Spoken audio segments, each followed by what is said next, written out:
നമസ്കാരം. ഇടതു വലത് മുന്നണികളുടെ കോട്ടയായ കൊല്ലം കോർപ്പറേഷനിൽ അത്ഭുതങ്ങൾ സൃഷ്ടിക്കാൻ ഒരുങ്ങുകയാണ് BJP. ജനകീയരായ ഒരു കൂട്ടം NDA സ്ഥാനാർത്ഥികൾ കൊല്ലം കോർപ്പറേഷനിൽ ജനവിധി തേടുന്നുണ്ട്. കോർപ്പറേഷനിലെ വടക്കേവിള ഡിവിഷനിലെ മത്സരം ഇപ്പോൾ ശ്രദ്ധേയമാവുകയാണ്. മുൻ സൈനികൻ കേണൽ S. ഡിന്നിയാണ് NDAക്ക് വേണ്ടി ഇവിടെ മത്സരിക്കുന്നത്.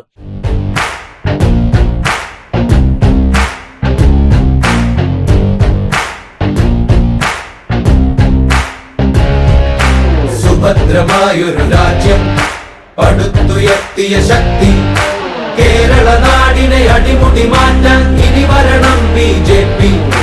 ഇടതല്ലെങ്കിൽ വലത്, വലതല്ലെങ്കിൽ ഇടത്, തിരഞ്ഞെടുത്തു മടുത്ത ജനത്തിനു പ്രതീക്ഷ ഇനി BJP.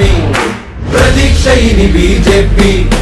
വികസിത കേരള സ്വപ്നം വിടർന്നു നേരായി തീരും. മാറാത്തതും ഇനി മാറും, അതിനായി ഇനി വരണം BJP. BJP, BJP, BJP, BJP. കഴിഞ്ഞ തെരഞ്ഞെടുപ്പിൽ BJP ഡിവിഷനിൽ 2ാം സ്ഥാനത്ത് എത്തിയിട്ടുണ്ട്. അതുകൊണ്ട് തന്നെ ഇത്തവണ ജയസാധ്യത ഏറെയാണ് എന്ന് BJP പ്രവർത്തകർ അവകാശപ്പെടുന്നു. കേണൽ ഡിന്നി പാർട്ടിയുടെ സംസ്ഥാന വക്താവാണ്.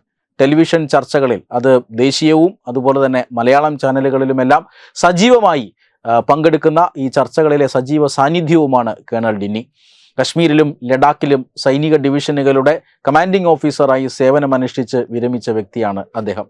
കഴിഞ്ഞ 10 വർഷമായി ഡിവിഷൻ ഭരിക്കുന്നത് UDF ആണ്.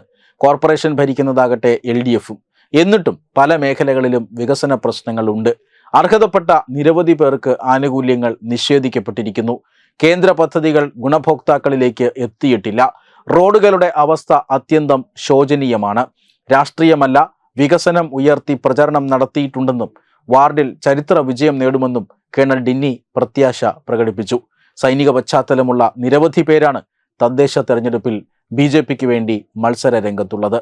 വെബ് ഡെസ്ക് തത്തുമൈ ന്യൂസ്.